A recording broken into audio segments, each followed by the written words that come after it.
नाव सरांनी सांगितलं असेल, माझं नाव श्रीहरी गांगल, मी प्लंबिंग कॉन्ट्रॅक्टर आहे. गंमत सांगायची अशी आहे की आपण रोजच काम करतो प्लंबिंगचं, पण आपण रोज नवीन आव्हानं बघतो काहीतरी, आणि रोज आपण काहीतरी नवीन शिकत असतो. घडतं का तुमच्या बाबतीत असं? घडतं का? घडतं ना. रोज काही ना काहीतरी. कधी कधी आपण खोटं कधी बोलायचं ते शिकतो ना. शिकतो की नाही?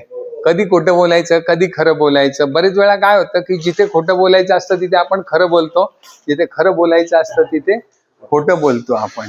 आणि काय होतं, साहेबाला आपण अडचणीत आणतो. आलं की नाही लक्षात?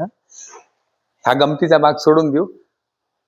सरांनी मला आज बोलवलंय तुमच्याकडे पीपीआर पाईप शिकवण्यासाठी बोलवलेलं आहे तुम्हाला.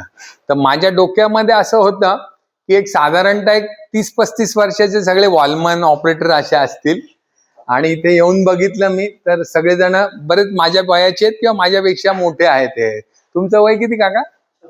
56. म्हणजे माझ्यापेक्षा ते मोठे आहेत, आणि याच्यासारखे तरुण पण आहे, लहान म्हणजे माझ्यापेक्षा बरेच. किती वय आहे?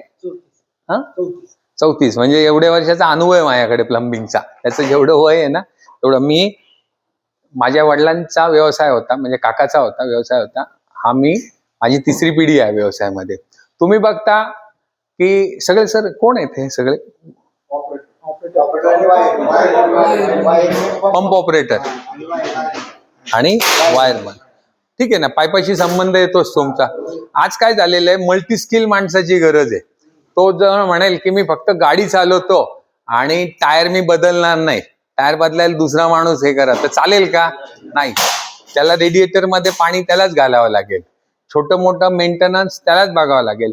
तर त्याला काय म्हणतात? मल्टी स्किल म्हणतात. आज मार्केटमध्ये मोदींनी जे सांगितले ना स्किल इंडिया, ते ह्याच धर्तीवरती आहे की तुमच्यामध्ये वेगवेगळे कलागुण विकसित झाले पाहिजे. परवा मी चंद्रपूर आणि वर्धा आणि आपलं हे चंद्रपूर, वर्धा आणि नागपूर असं 3 ITI ला मी गेलो होतो ट्रेनिंग द्यायला.